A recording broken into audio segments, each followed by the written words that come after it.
16 November 2002, sindrom pernapasan akut berat atau dikenal dengan SARS ditemukan di Guangdong, Cina. Sayangnya, kabar tentang virus SARS baru diketahui dunia pada Februari 2003. Sampai akhirnya Organisasi Kesehatan Dunia atau WHO mengeluarkan peringatan global tentang bahaya penularan epidemi tersebut. Further confirmation, the outbreak of a new viral pneumonia in China is on the move. A man in his 30s arrived in Tokyo with a cough and high fever. He's now recovering. So too is another traveler in Thailand. This is named Severe Acute Respiratory Syndrome, or SARS, after the World Health Organization issued a global health alert a few days earlier. SARS would eventually spread to 29 countries and regions on 5 continents. SARS atau Severe Acute Respiratory Syndrome merupakan penyakit pernapasan akut yang disebabkan oleh virus corona SARS-CoV. Virus ini menyerang sistem pernapasan dan dapat menyebabkan pneumonia berat. SARS merupakan virus yang ditularkan melalui udara dan dapat menyebar melalui tetesan kecil air liur dengan mirip pilek dan influenza. Kemudian gejala dari SARS, yakni ada gejala awal, gejala yang berkembang, dan gejala yang mungkin terjadi. Gejala awalnya yakni demam tinggi dengan suhunya lebih dari 38 derajat Celcius, lalu ada batuk kering, nyeri otot, dan kelelahan. Sedangkan gejala yang berkembang seperti sesak napas, kesulitan bernapas, gagal napas, diare, mual, dan muntah. Dan gejala yang mungkin akan terjadi yakni nyeri kepala, kebingungan, ruam, dan penurunan nafsu makan. Kemudian di sini ada histori dari penyakit SARS, yaitu yang dimulai pada 16 November 2002, yaitu penyakit SARS ini pertama kali ditemukan di kota Wuhan, Provinsi Guangdong, Cina. Mulanya penyakit ini diidentifikasi sebagai kasus sindrom pernapasan.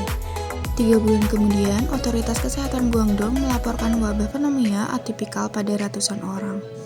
10 hari kemudian, seorang dokter dari Guangdong melakukan perjalanan ke Hong Kong tanpa disadari telah terinfeksi virus tersebut, dan kemudian menularkan beberapa orang dalam penerbangan internasional dan meninggal pada 4 Maret.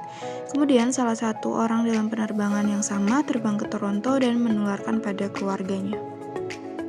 Upaya yang dapat dilakukan untuk mengatasi wabah SARS, yang pertama melakukan pelatihan dan pengendalian infeksi, yang kedua pelacakan kontak dan karantina, yang ketiga melakukan pengawasan bandara serta perbatasan, yang keempat mendistribusikan alat pelindung diri secara cepat, yang kelima pasien yang terdeteksi SARS ditempatkan di rumah sakit yang dikhususkan untuk pasien positif SARS, kemudian mendirikan 100 klinik untuk mengidentifikasi pasien yang diduga SARS, dan mendirikan 1000 ruang isolasi serta mengubah tempat perkemahan dan fasilitas militer untuk mengakomodasi penduduk yang dikarantina.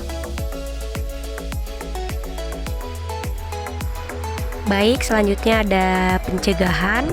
Pencegahan yang pertama yaitu dilakukan cuci tangan dengan sabun dan air atau penggunaan alkohol pembersih, kemudian mengenakan masker dan sarung tangan, dan menghindari kontak dengan cairan tubuh. Selanjutnya, pencegahan yang kedua yaitu mencuci barang pribadi seseorang dengan air panas dan sabun, seperti peralatan makan, piring, tempat tidur, dan lain-lain. Selanjutnya yaitu menghindari perjalanan ke daerah yang terkena dampak dan menjauhkan diri setidaknya 6 kaki jika memungkinkan untuk meminimalkan kemungkinan penularan virus. Baik, selanjutnya yaitu perawatan. SARS merupakan penyakit virus yang dimana antibiotik tidak dapat memiliki efek langsung, tetapi dapat digunakan untuk melawan infeksi sekunder bakteri. Dan juga pengobatan SARS terutama mendukung dengan antipiretik, oksigen tambahan, dan ventilasi mekanis sesuai kebutuhan. Dan juga sementara ribavirin umumnya digunakan untuk mengobati SARS, dan tampaknya ada sedikit atau tidak adanya efek pada SARS-CoV dan tidak ada dampak pada hasil dari pasien.